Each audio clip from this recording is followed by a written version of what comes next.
Ketemu lagi bersama saya, Koko anak kemarin, dan hari ini kebetulan saya sendiri karena memang teman kita Napit lagi di Jakarta dan dia memang meneruskan mimpinya sebagai seorang lawyer.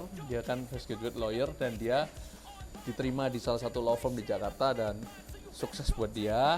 Tapi jangan khawatir karena kita punya rencana besar di Jakarta. Jadi nanti tunggu aja teman-teman. Kita akan ada launching cabang kita di Jakarta yang langsung ditangani oleh Napit. Oke, saya lanjutkan. Hari ini saya akan membahas tentang crankset. Makanya saya tunjukin di sini ada crankset. Crankset, serba-serbi crankset, tentang penggunaan chainringnya ukuran berapa, kemudian panjang arm berapa yang pantas untuk kita pakai supaya nyaman di kaki. Dan sebagai informasi, saya berbicara ini bukan sebagai seorang yang ahli, tapi sebagaimana saya pernah pengalaman menggunakannya. Dan jangan lupa teman-teman bisa mengkoreksi atau merevisi jika saya mungkin ada salah informasi atau yang mungkin kurang tepat dan bisa ditambahkan.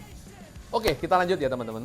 Jadi hari ini kita bahas, biasanya kita ini kalau pakai crankset itu ada yang ukurannya 5236, ada yang ukurannya 5034 yaitu basic, kemudian ada yang ukurannya 5339 sampai level yang paling besar 58 sekian atau 60 lah untuk yang single chainring untuk sepeda triathlon atau untuk sally.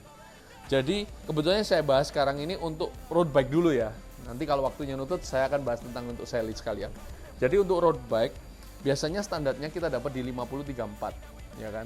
5034 ringan buat teman-teman yang mungkin untuk entry level, teman-teman yang baru pertama kali bersepeda bisa menggunakan di crankset dengan chainring 5034, di mana secara untuk awalnya tidak berat, tarikan awalnya tidak berat kalau 50. Nah, apakah 52 berat? Sedikit lebih berat, menyesuaikan dengan berat badan dan postur tubuh kita. Kenapa saya bicara seperti postur tubuh kita? Karena kalau kita orangnya tinggi besar, kita pakai 50 atau kita pakai yang kecil, itu kadang terlalu tinggi cadence-nya, akhirnya nggak optimal tenaga kita keluar. Jadi kayak misalnya kalau kita badan besar, kita pakai crankset yang chainringnya kecil, kita kayak beruang di atas sepeda sirkus. Nah, untuk itu pada hari ini saya bahas tentang yang ada di sepeda Derosa. Saya malam ini mencoba satu eksperimen, nanti footage-nya saya kasih. Sebelumnya saya pakai 4835 dari SRAM rival bawaannya. Kemudian saya waktu itu sempat bereksperimen, saya coba pakai gimana kalau pakai punyanya SRAM Red yang 5034 kita masukin ke yang 11 speed, kita masukin ke SRAM rival XS 12 speed. Dan jawabannya adalah nggak bisa. Kenapa kok nggak bisa? Karena memang bukan pasangannya. Nah, yang kita bahas kali ini yaitu ternyata lebih fleksibel punyanya Shimano. Shimano yang saya gunakan ada 12 speed R8150 Tegra disc ya. Dan saya menggunakan pertamanya konfigurasinya 5234 oval dari SRAM dan bisa digunakan, tinggal kita customize BB-nya, bottom bracket-nya supaya crankset ini bisa masuk di frame set yang kita inginkan, yaitu yang kebetulan saya pakai Derosa. Jadi di sini saya sudah coba pakai 4835. Oke, setelah 4835 saya ganti pakai group set Ultegra seperti di video sebelumnya. Begitu saya ganti Ultegra, saya menggunakan crankset dengan ukuran armnya 170, kemudian dengan chainringnya 5234 oval ke 36. Kenapa kok saya pakai oval? Kenapa kok dalamnya saya pakai oval dan tidak menggunakan bulat juga? Karena berdasarkan pengalaman lagi, saya pada saat menggunakan chainring yang bulat untuk nanjak dengan yang oval untuk nanjak sangat menguntungkan ketika saya menggunakan yang oval untuk nanjak, karena di situ hentakan power kita tidak terbuang sia-sia, apalagi pada saat kena ovalnya, dan kita masih saving tenaga untuk otot kita pada saat dia kena yang pipihnya atau yang yang gigi kecilnya, kasarannya 34 ada gigi lebihnya 36-nya untuk ovalnya, 34-nya yang untuk roundnya. Jadi enak lah, nanjaknya lebih enak. Kebetulan ini hari ini saya pakai yang 1134 ya untuk sprocket belakangnya, dan saya habis menggunakan chainring yang saya upgrade ke 5339. Kebetulan kan kemarin saya habis kecelakaan itu, saya belum sempat untuk nanjak lagi. Jadi saya lagi prepare untuk nanjak, tapi tidak memungkinkan untuk saya pakai 5339 karena saya sendiri sadar diri nggak terlalu kuat untuk nanjak. Jadi saya coba pakai 5334 oval. Kemarin sempat kita coba-coba sama Suchan, sama mekanik kita RTC, dan sempat beberapa kali rantainya lepas atau kelewat masuk ke dalam, lepas keluar, dan sampai cari settingannya yang pas ketemu, akhirnya walah berhasil.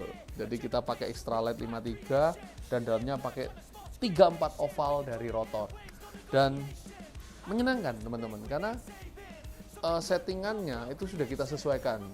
Nanti pasti ada pertanyaan, loh settingan rantainya gimana? Dari 34 naik ke 53 apa nggak sulit? Apa nggak berat? Nah, oke. Kalau kita pakai 34, rantainya kita menggunakan kasarannya kita pakai settingannya untuk yang 39 dulu.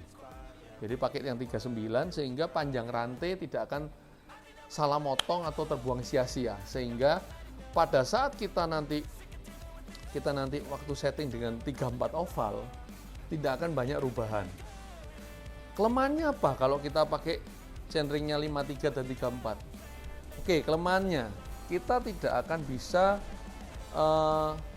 menggunakan chainring yang 34 ini dengan sprocket 11 karena akan terjadi gesekan antara rantai dengan chainring yang besar. Ya, jadi kita bisa nyaman di gigi yang nomor 4 dari bawah. 4 dari 11, sekitar 15-16 ya. Jadi otomatis toh kita juga nggak mungkin pakai yang kecil yang 11 dengan yang 34. Lebih baik kita pakai yang 53, kita kasih agak ringan ke atas. Untuk misalnya kita mau kayak latihan mau cadden, atau kalau kita mau cadden ya 34 dengan gigi yang nomor 4. Karena pada dasarnya kita ini menggunakan chainring besar, ini berdasarkan informasi yang saya dapat ya dari teman-teman yang juga belajar, kita lihat di TDF juga, mereka menggunakan chainring besar untuk memudahkan shiftingnya. Jadi seakan-akan sepeda ini tidak harus gear rasionya terlalu besar atau terlalu jauh jaraknya, sehingga shiftingnya juga makin cepat, makin efisien, dan tidak terlalu banyak ganti-ganti gigi. Karena kalau namanya kita sedang berlomba, kita struggle dengan ganti gigi, maka efisiensi tenaga kita, efisiensi waktu kita itu habis untuk shifting. Makanya kenapa sampai Shimano yang di itu aja ngeluarin shifting super fast, normal. Nah, untuk itu. Jadi kali ini kenapa saya akan breakdown masalah penggunaan chainring ya. Kalau 5034 untuk basic, 5236 itu biasanya untuk teman-teman yang sudah badannya cukup besar ya toh, berat sekitar 80-an, badannya besar, powernya juga besar. Makin badan kita besar, jangan makin pakai chainring yang kecil, dalam artian ukuran 50 atau ukuran 48. Kalau bisa menggunakan sesuai dengan kombinasinya ya. Kalau 4835 diseram kan setara dengan 52. Nah, kalau misalnya teman-teman pakai seram, jangan pakai yang 4633 karena itu terlalu ringan, setara dengan 5034. Jadi buat teman-teman yang sudah tingginya 185, 190, beratnya udah sekitar 100, 190 ya, saran saya menggunakan 53. Kalau dalamnya teman-teman struggle dengan chainringnya berapa, kalau 39 saya nggak kuat, oke, teman-teman bisa ke 36 oval atau 34 oval. Makin mendekati ke ukuran chainring yang besar, makin memudahkan kita untuk shifting. Karena kalau di itu kebetulan dia langsung ya mau ya, nggak pakai kita tahan, atau sedangkan yang mechanical shiftingnya itu masih agak kita tahan. Dalam arti pada saat kita masukkan ke FD-nya, kita agak nahan sedikit supaya dia begitu naik pas baru kita lepas. Itu memang sedikit ribet ya, karena memang kita kan mengcustom dari ukuran chainring yang besar dengan ukuran chainring yang 2 kali atau 2 level lebih kecil ya, seperti 5334 atau 5436 gitu, atau 3958 atau 556 ya. Jadi sekedar informasi supaya teman-teman tidak salah pilih. Nah, sedangkan untuk panjang arm nih, panjang arm untuk saya tinggi 180, saya menggunakan panjang arm yang optimal di 172,5. Kalau sudah 180 up, saya sarankan kalau misalnya 190 lah, saya sarankan untuk pakai yang 175. Lah, kenapa kok keluar yang 165? Kadang ada beberapa orang, oh saya pakai 165 supaya lebih cepat, headernya supaya lebih enak, lebih enteng. Sebenarnya enggak sih. Itu lebih kita menyesuaikan dengan tinggi badan. Kalau tinggi badannya teman-teman di 160 sampai 170, teman-teman bisa menggunakan yang 165 atau maksimum teman-teman pakai di 170. Jangan pakai 172,5 karena tidak enak teman-teman. Jadi seat postnya pendek, teman-teman kakinya panjang sekali. Jadi itu sedikit informasi dari saya mengenai chainring dan chainring dan crankset serta penggunaannya. Silakan buat teman-teman yang kepingin untuk berdiskusi, teman-teman yang mau memberi kritik, saran, saya sangat terbuka dan saya sangat bersenang hati kalau teman-teman mau sharing. Dan satu lagi, untuk teman-teman yang belum tahu kita, silakan follow Instagram kita di @rtc_bike atau di klub kita di @ride2cramps, dan bisa tanya-tanya DM langsung dengan pribadi saya di @anakkemarinrtc. Dan jangan lupa subscribe channel ini di Garasi RTC Bike, nyalakan loncengnya, kemudian jangan lupa like komennya, karena komen teman-teman membangun kita, memberi kita semangat untuk terus berkarya, memberi kita semangat untuk semakin belajar lagi tentang di dunia sepeda. Dan thank you teman-teman, God bless you, bye-bye.